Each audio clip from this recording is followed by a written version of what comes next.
Boa noite. Boa noite.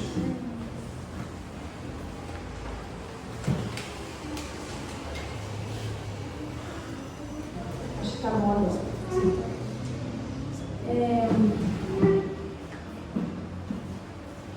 Vamos orar.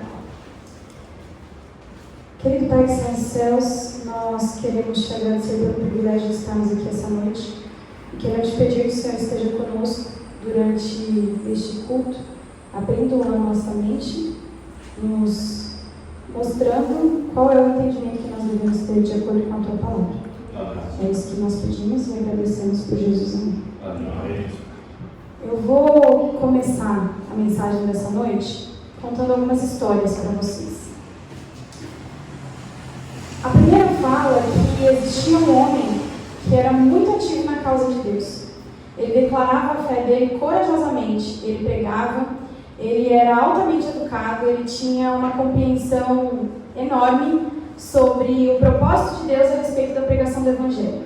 Ele cria em Deus, ele tinha uma fé admirável e a conduta dele era clara como um cristal.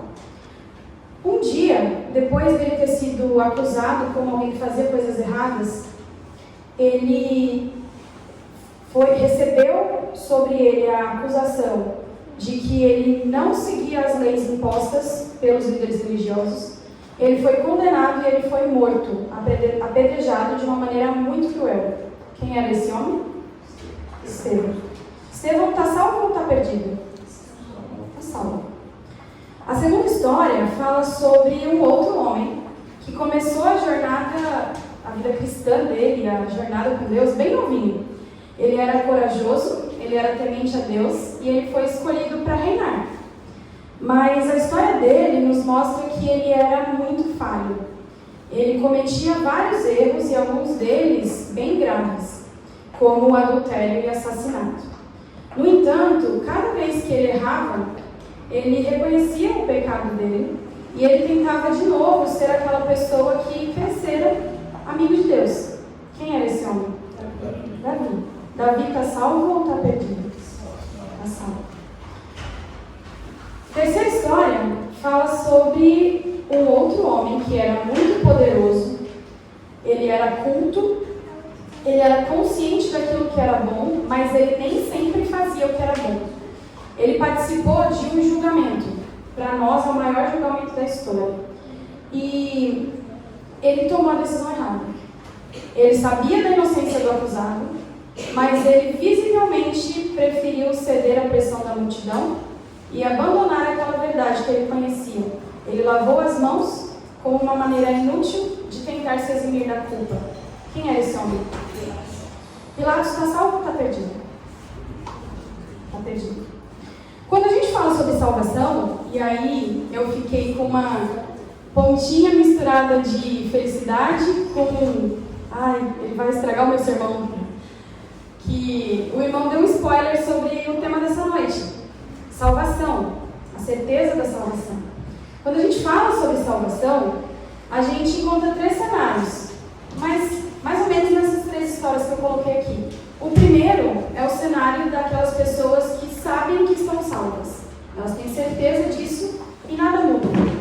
O segundo é o daquelas pessoas que buscam a salvação, a desejam ardentemente, mas em meio aos erros que eles cometem, eles têm medo de acreditar na própria salvação. E o terceiro cenário é o daquelas pessoas que escolheram deliberadamente recusar a salvação. Então eles sabem que eles estão perdidos.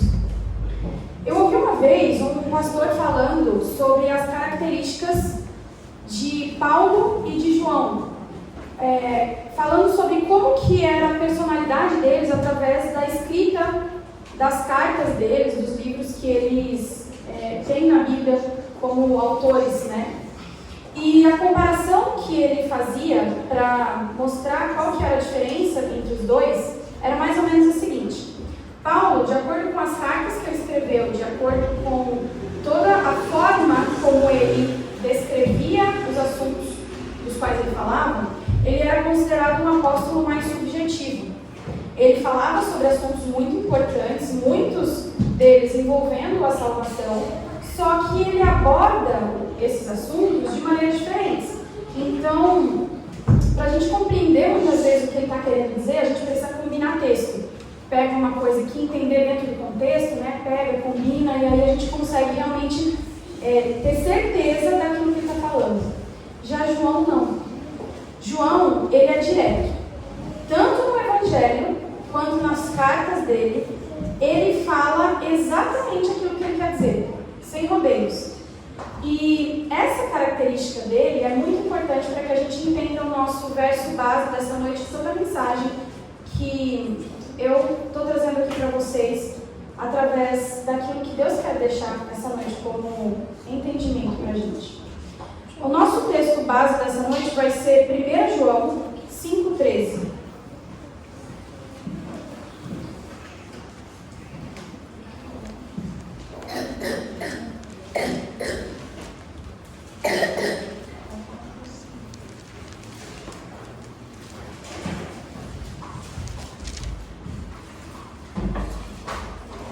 E o verso diz o seguinte: estas coisas vos escrevi a vós, os que credes no nome do Filho de Deus, para que saibais que tendes a vida eterna, e para que creiais no nome do Filho de Deus. Se você é adventista há muito tempo, igual a mim, a vida toda, ou até mesmo se você é cristão de outra denominação, isso também pode ter acontecido, você provavelmente já ouviu, já presenciou aquela cena de algum pastor falando no sermão, no momento que ele está pregando, falando assim: quantos aqui sabem que estão salvos? Aí a pessoa levanta a mão, né? Alguns, né? Talvez se sentem pertinho de Deus, talvez pecaram um pouco naquela semana, levanta a mão. Aí ele pergunta, né? Tem certeza? Aí metade abaixa a mão, às vezes todo mundo, e fica aquela dúvida no ar. Só que quando a gente lê esse verso de João, a gente entende as suas palavras, a gente sabe que ele não está sendo subjetivo, a gente sabe que ele não está falando por metáforas. Nós compreendemos que nesta carta de 1 João, ele está falando sobre salvação, e ele está falando sobre a salvação dos justos, e ele nos dá nesse verso 5 pontos que nos ajudam a ter certeza de que nós estamos salvos. E aí, nessa noite, a gente vai destrinchar esses 5 pontos através da Bíblia, através de como a Bíblia pode dar essa certeza para a gente também. A primeira parte do verso diz: estas coisas vos escrevi. E ele indica, nessas poucas palavras, justamente que a verdadeira salvação nós encontramos nas Escrituras. Está tudo aqui, aquilo que a gente precisa saber. E a gente consegue comprovar isso também em 2 Timóteo 3, 14 a 17.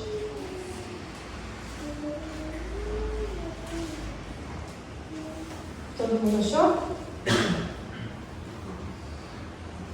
3, 14 a 17.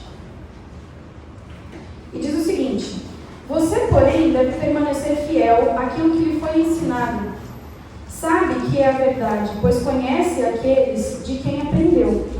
Desde a infância lhe foram ensinadas as sagradas Escrituras, que lhe deram sabedoria para receber a salvação que vem pela fé em Cristo Jesus. Toda a Escritura é inspirada por Deus e útil para nos ensinar o que é verdadeiro e para nos fazer perceber o que não está em ordem em nossa vida. Ela nos corrige quando erramos e nos ensina a fazer o que é certo. Deus a usa para preparar e capacitar o seu povo para toda boa obra. Então a gente percebe aqui que Paulo diz exatamente que nós podemos receber sabedoria para a salvação através da Escritura. Toda ela é capaz de nos ensinar, corrigir e instruir. É simples. Vamos voltar lá para o nosso verso base de hoje, 1 João. Ele continua no verso, tendo escrito inspirado por Deus, falando para quem? Para os que creem. E esse é o segundo ponto. A verdadeira salvação é acessada pela fé. E a gente consegue encontrar muitos versos na Bíblia que falam sobre a fé. Muitos. E um dos que eu escolhi, pode até parecer que não fale tanto sobre a fé, é Salmos 19, 1 a 10.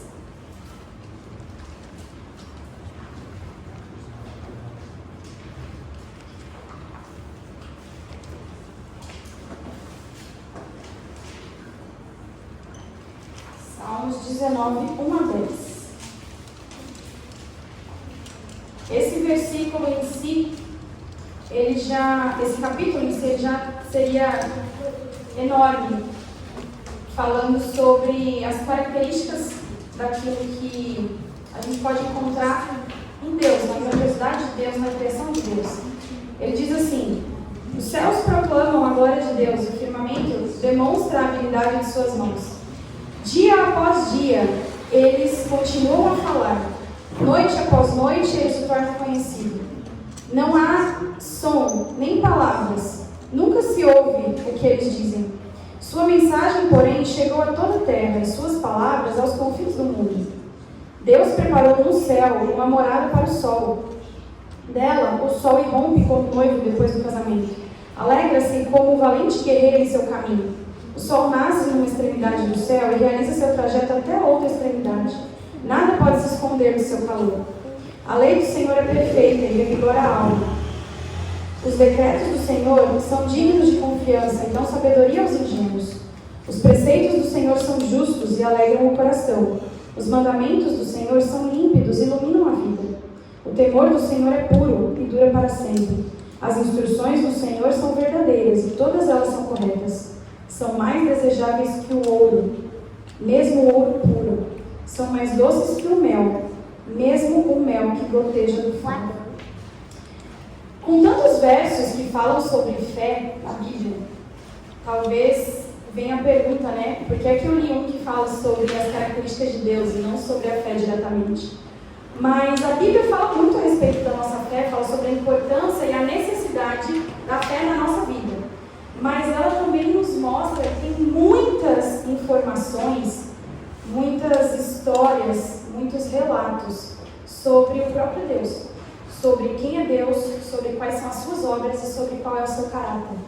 E se nós cremos na Bíblia, nós vamos crer em tudo o que a Bíblia diz. Isso é fé. Nesse momento, voltando lá para o nosso texto base, em 1 João, ele se torna um pouco mais específico. Ele falou: estas coisas você escrevi a vós, os que credes, mas os que credes em quem? No nome do Filho de Deus. E esse é o terceiro ponto que a gente consegue encontrar nesse verso de João. A verdadeira salvação, ela está fundamentada em Cristo.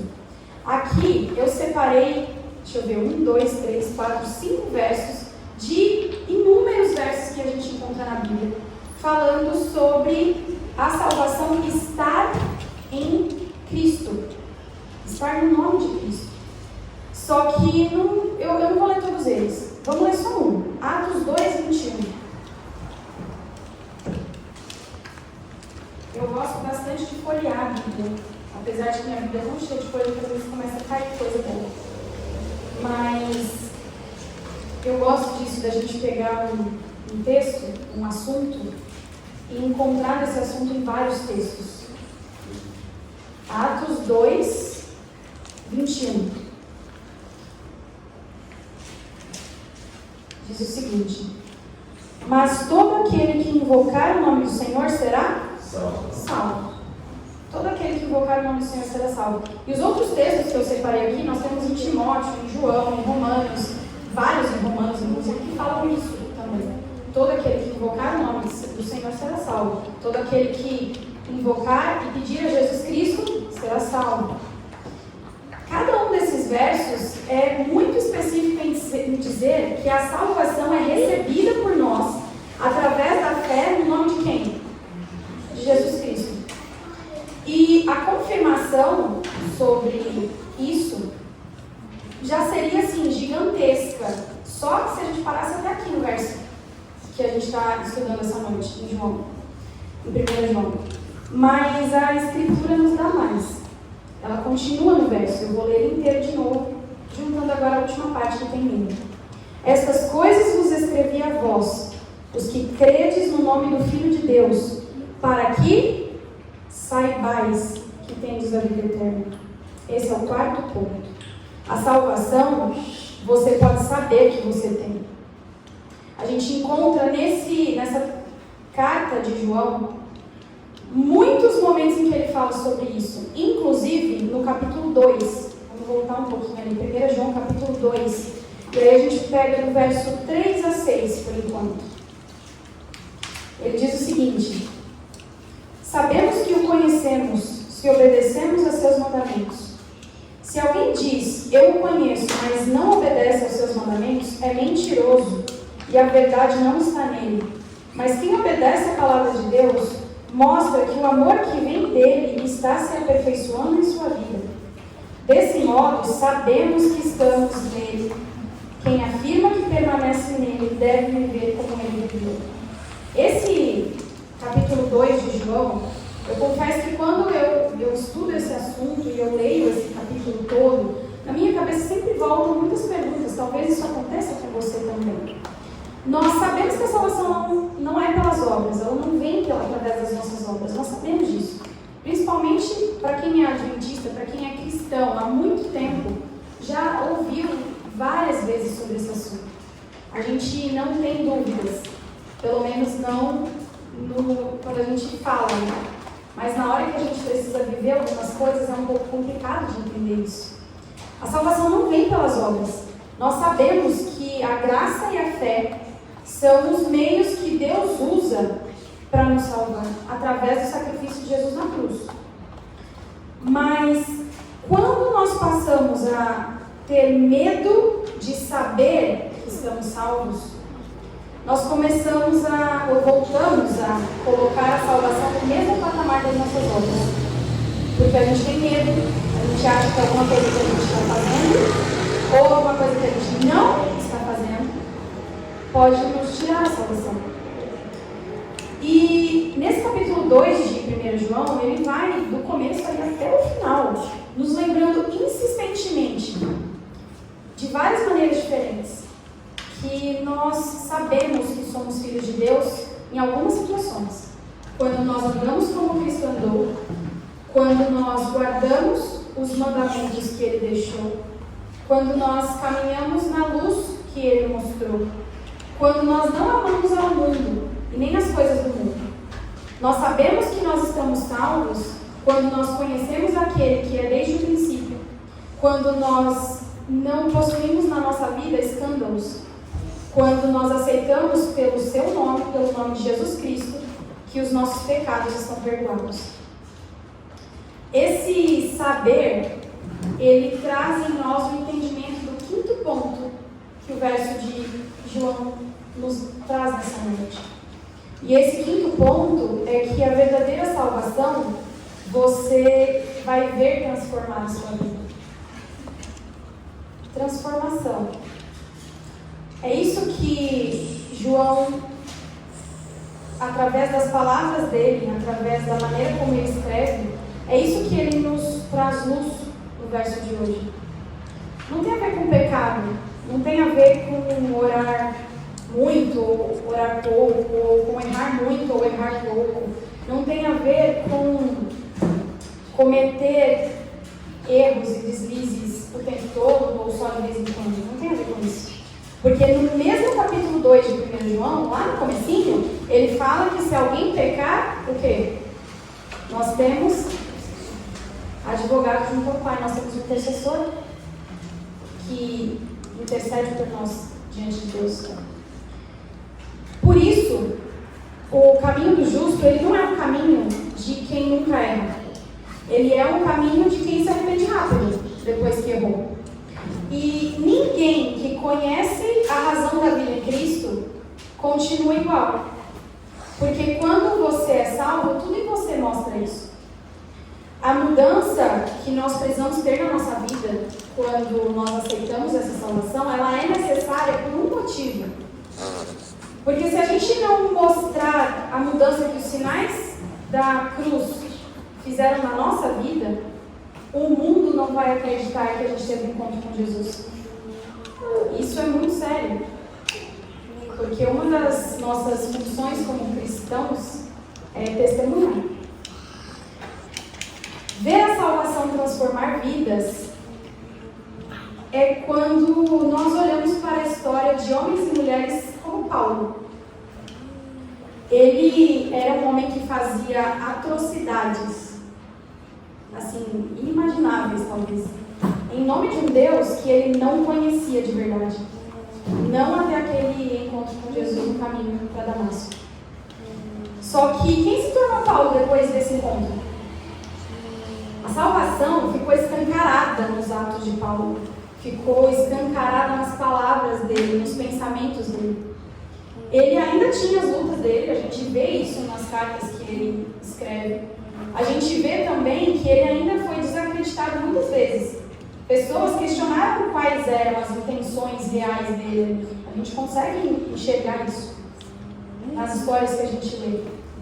Só que os frutos de Paulo brilharam de uma maneira gigantesca, que fizeram com que o homem, que foi praticamente o responsável pela multidão que apedrejou Estevão, fizeram ele se tornar o apóstolo mais admirado do mundo.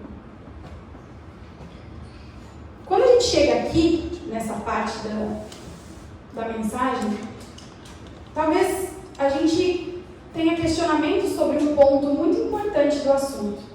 Nós podemos sim ter certeza da nossa salvação, de acordo com aquilo que João nos mostra, mas algumas outras perguntas podem surgir, e surgiram na minha mente quando eu estava estudando esse assunto. Quantos de vocês já ouviram falar que no céu nós teremos 3 surpresas? A primeira, que nós estaremos lá. A segunda, pessoas que nós achávamos que nós não encontraríamos lá e estão. E a terceira, pessoas que nós achávamos que estariam lá e não estão. Eu confesso que essa informação me incomodou um pouco, porque eu cresci ouvindo isso, né? Eu acho que talvez a maioria de vocês aqui. E quando eu leio o texto de João, o verso ali, a forma como ele escreve, eu fico tentando entender essa primeira surpresa aí, que vai ser para nós uma surpresa chegarmos no céu e estarmos salvos. E eu fui estudar. Falei, né, a gente precisa pesquisar. Se tem alguma coisa que está em conflito naquilo que a gente está estudando, a gente precisa se aprofundar mais no assunto. E aí eu encontrei alguns textos que eu vou ler para vocês agora. O primeiro está em Parábolas de Jesus, na página 71 e 72. Ele diz o seguinte: muitas vezes consideramos casos perdidos justamente aqueles que Cristo está atraindo para si. Haverá muitos no céu, os quais seus vizinhos supunham que lá não estariam. O homem julga segundo o coração, segundo a aparência, mas Deus vê o coração. Então a segunda surpresa foi confirmada. Tem gente que a gente olha e fala assim, esse aí não vai estar no céu, esse aí não está salvo. Só que o Espírito Santo está trabalhando ainda. A informação aqui é bem clara. São pessoas em quem o Espírito Santo está movendo ali no coração. E que no final serão surpresas para nós mesmos. E graças a Deus por isso. Graças a Deus por isso. Nesses casos, mesmo que o mundo não veja a transformação, ainda pode existir a salvação pela graça. E essa é a segunda surpresa, segundo a listinha que nós temos, que nós teremos no céu. Ela é real. A terceira surpresa, nós conseguimos encontrar a descrição dela na própria Bíblia. Não vou pedir para vocês abrirem, mas todo mundo conhece essa citação, que está em Mateus 7, 21 a 23. Nem todo aquele que me diz Senhor, Senhor, entrará no reino dos céus, mas apenas aquele que faz a vontade do meu Pai que está nos céus. Muitos me dirão naquele dia, Senhor, não profetizamos nós em teu nome? Em teu nome não expulsamos demônios e não realizamos muitos milagres? Então eu lhes direi claramente, nunca os conheci, afastem-se de mim, vocês que praticam o mal. Está na Bíblia. Então a terceira surpresa também é verdadeira.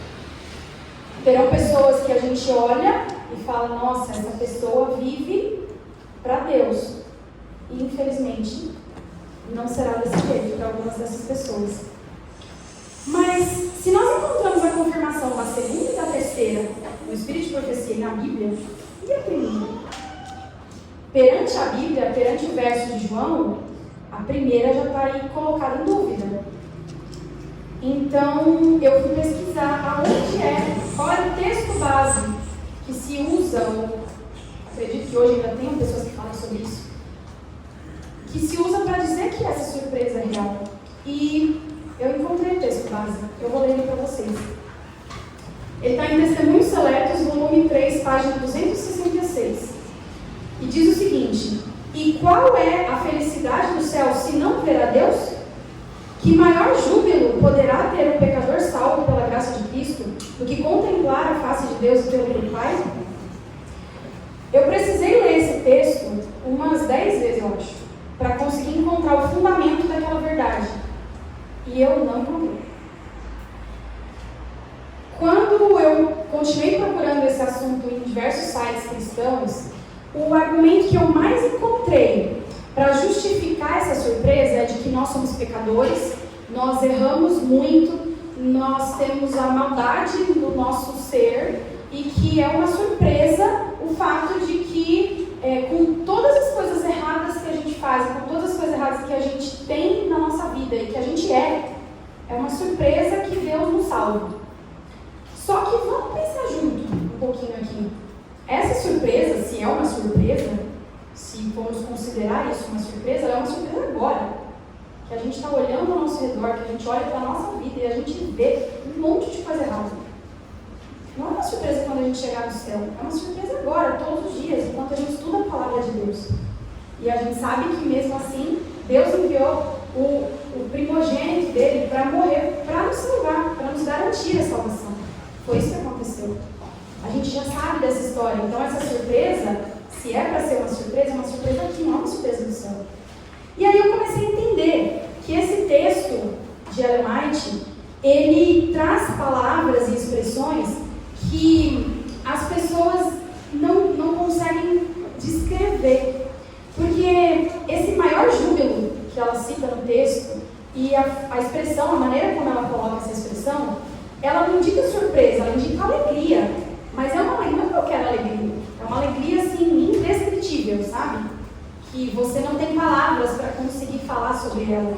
E aí, por ser um sentimento, assim, tão sublime, tão enorme, tão grandioso, que a gente não consegue descrever, as pessoas passaram a descrever como surpresa. Mas no nosso texto base de hoje, em 1 João nos diz que nós devemos saber que nós temos a vida eterna, independente das lutas que nós temos, independente dos pecados que nós cometemos. Quando eu aceito pela fé o sacrifício oferecido na cruz por mim, eu entendo que a graça de Cristo já me salvou. E agora, depois de entender isso, é que eu consigo ver de degrau em degrau a transformação que essa certeza traz na minha vida. Só que aí a gente surge na nossa mente a última pergunta que vai embasar aqui o final da nossa mensagem. Se eu posso ter certeza pela fé da minha salvação, será que eu posso também ter certeza da salvação do outro? Esse assunto, ele é um assunto polêmico. Ele é um assunto delicado. Tão delicado que eu fui desaconselhada a falar sobre ele. Não acredito, isso é verdade. Mas o Espírito Santo me incomodou muito. E eu não consegui deixar ele de lado. Ficou bem claro na minha mente a importância de falar sobre ele, e discutir sobre ele, e aprender sobre ele.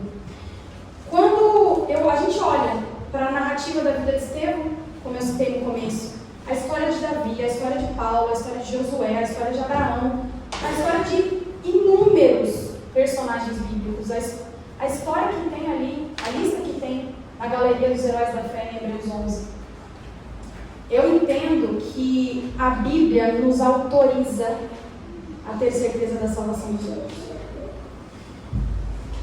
Nos casos como de Pilatos, Herodes, Judas e mais alguns na Bíblia, eu percebo que a Bíblia também nos autoriza a ter certeza de que algumas pessoas não estão salvas. Só que a gente precisa tomar cuidado, porque isso não quer dizer que eu vou sair pela rua apontando o dedo e falando, você está salvo ou você está perdido. Não é assim que funciona. Não é o nosso dever julgar o outro. Aí você pergunta para mim, então, tudo bem, Michele, se eu não vou sair por aí, apontando o dedo para as pessoas e falando quem está salvo e quem está perdido, para que eu preciso ter certeza da salvação do outro? De que vai me adiantar saber que eu posso ter essa certeza? E eu respondo para você. Testemunho. Só que não é o testemunho do outro para mim. Eu olhar e falar, nossa, ele está dando um mau testemunho para mim. É o contrário. É o meu testemunho para ele. Porque se eu sei que eu posso ter certeza da salvação do outro, eu preciso lembrar que ele também pode ter certeza da minha. Não é fácil ter essa certeza, porque afinal de contas, primeiro, ainda existem as surpresas que nós teremos no céu, elas são reais. Tem pessoas que nós vamos achar uma coisa e vai ser outra. Então isso não muda. E segundo, porque mesmo sabendo de tudo isso que a gente insiste em falar, em ouvir na igreja e ouvir repetidas vezes, nossa mente ainda é muito limitada. A gente ainda olha para as pessoas e acaba julgando pelas obras, pela aparência, por ser o que for. A gente tem essa tendência. Por isso é difícil, mas não é impossível. E ao invés de querer ficar procurando a certeza da salvação do outro, eu preciso fazer a pergunta: como é que eu posso viver para que o outro tenha certeza da minha? Essa é a função da certeza da salvação. Eu ter certeza da minha salvação e eu viver de uma maneira que o outro também tenha certeza da minha salvação. O testemunho de vida é o que dá certeza da minha salvação do outro. Isso quer dizer que mesmo que eu me sinta fraca, mesmo que eu suplique a Deus, me sentindo distante dele tantas vezes, a minha vida testemunha para as outras pessoas, mesmo diante das minhas fraquezas, que o maior desejo, o maior anseio do meu coração é aceitar a salvação que Deus já me ofereceu. E que, pela graça, o outro vai então saber que eu estou salvo. Quando a gente olha a vida de Estevão, é impossível não ter certeza que ele está salvo. Ao olharmos para a vida de Pedro, todo errado, né? Fazendo um monte de bobeira, do lado de Cristo, mas ali, tentando o tempo todo viver da forma que Cristo ensinou para ele. É impossível não ter certeza que ele está salvo. A gente pode até achar que esse privilégio é um privilégio dos personagens bíblicos. Nós temos certeza da salvação deles.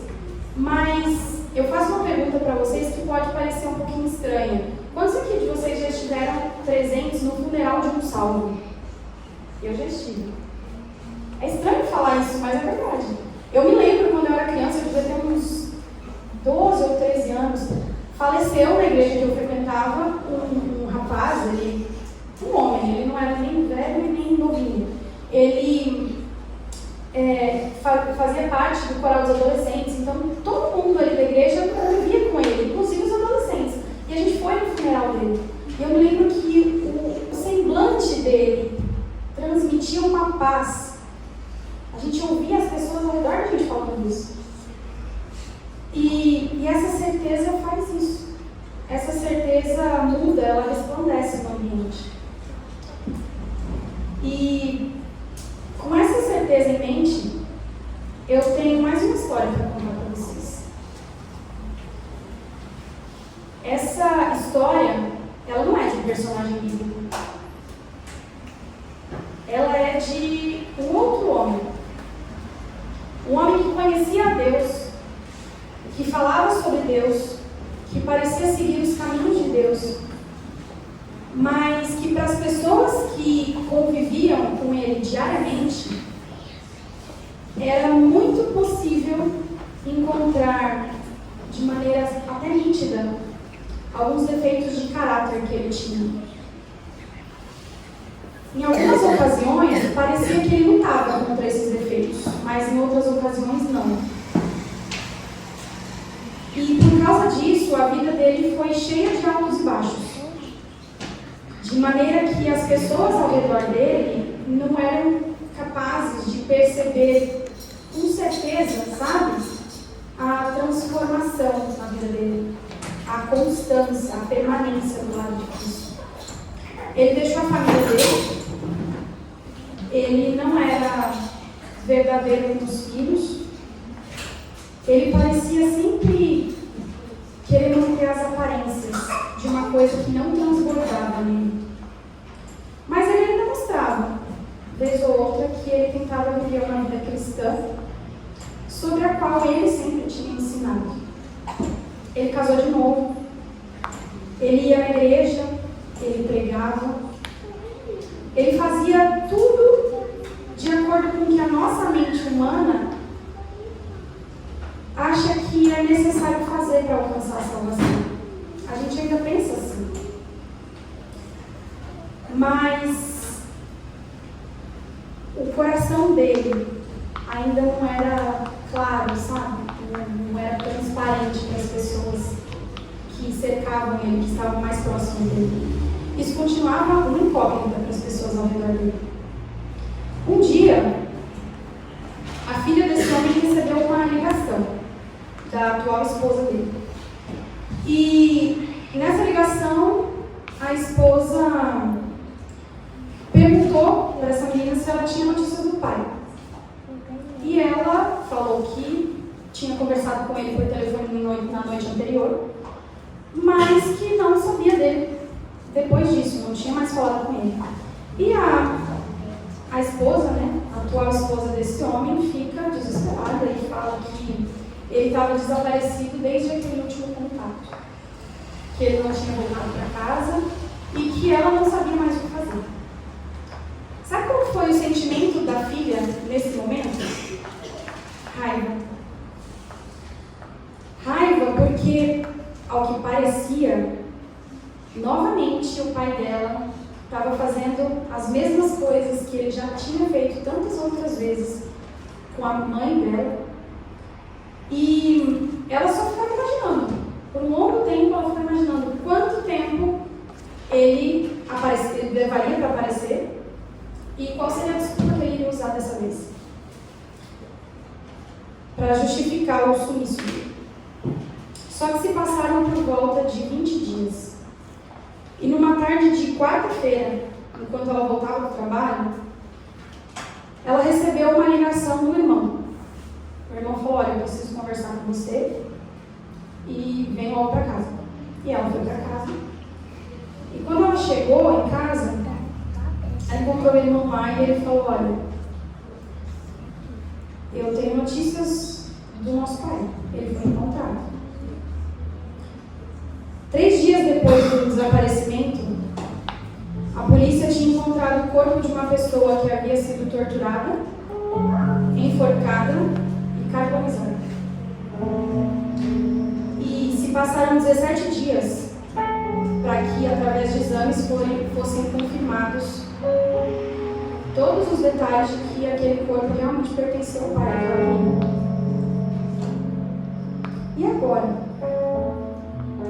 Como que alguém da família desse homem poderia ter certeza de qual era o destino final dele?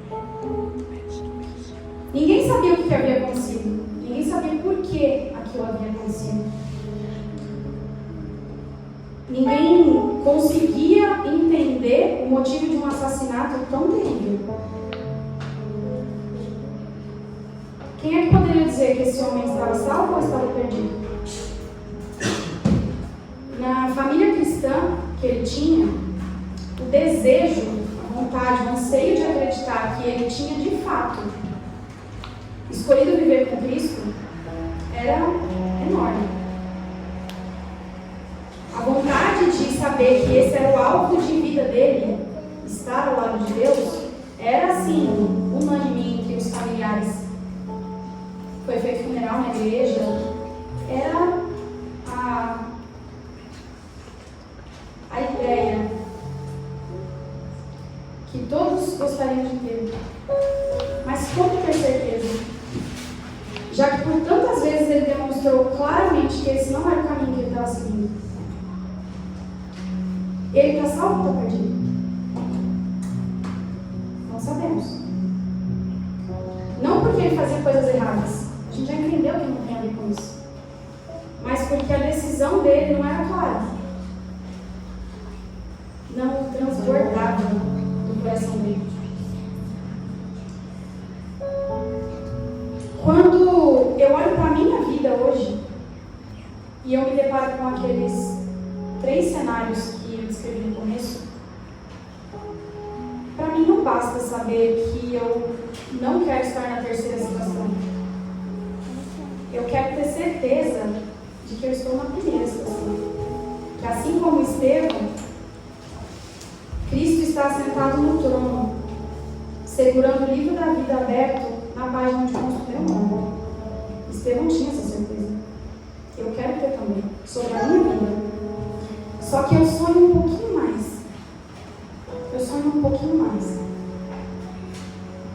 Eu sonho que aquelas pessoas que me cercam, as minhas filhas, meu marido, minha família, os meus amigos, que eles possam olhar para mim e eles possam saber qual é a minha escolha, mesmo quando eu cometo os meus erros. Eu desejo muito que meu pai esteja salvo. Muito. Eu quero demais encontrar com ele na manhã da ressurreição. Saber que ele de fato entregou a vida dele para Deus. Mas essa é uma certeza que eu não tenho hoje. E eu só não tenho porque, infelizmente, nada na vida dele e nem na morte dele me faz ter certeza de qual era, de fato, a escolha dele. Quando eu olho para as minhas filhas, eu nunca desejo que elas tenham essa dúvida sobre mim. Quando nós pensamos nessa certeza da salvação, como o irmão falou no começo, a Bíblia toda nos dá essa certeza. Toda ela. A gente não precisa ter medo. E se a gente não precisa ter medo de ter certeza, a gente também não precisa ter medo de demonstrar essa certeza para que as pessoas ao nosso redor tenham essa certeza sobre nós. Então, se você que está aqui hoje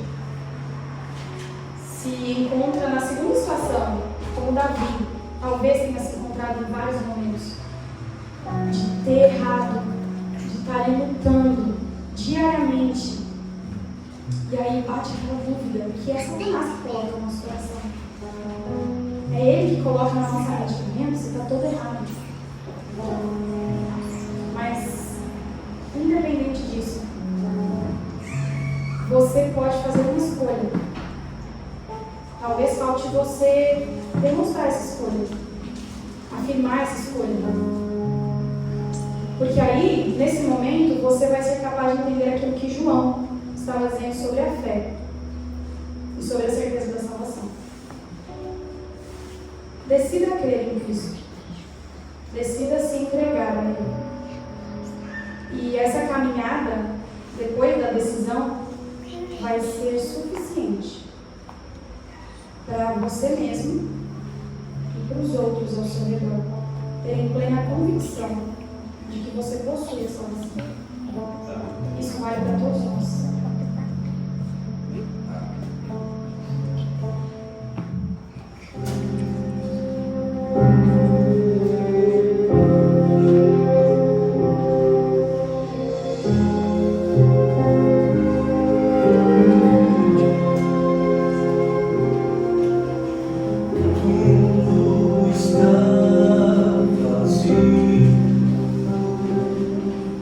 Minha logo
sem brigar. Ainda falta você o aceitar, pois não foram em vão aqueles cravos nas mãos. Não,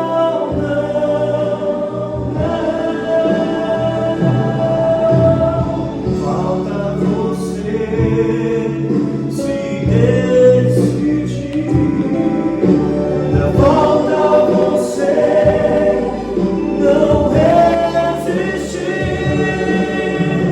Há tanto amor ao seu Senhor.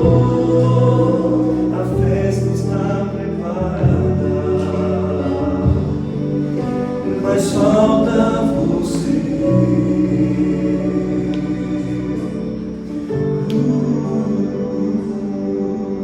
A festa está preparada, só falta você.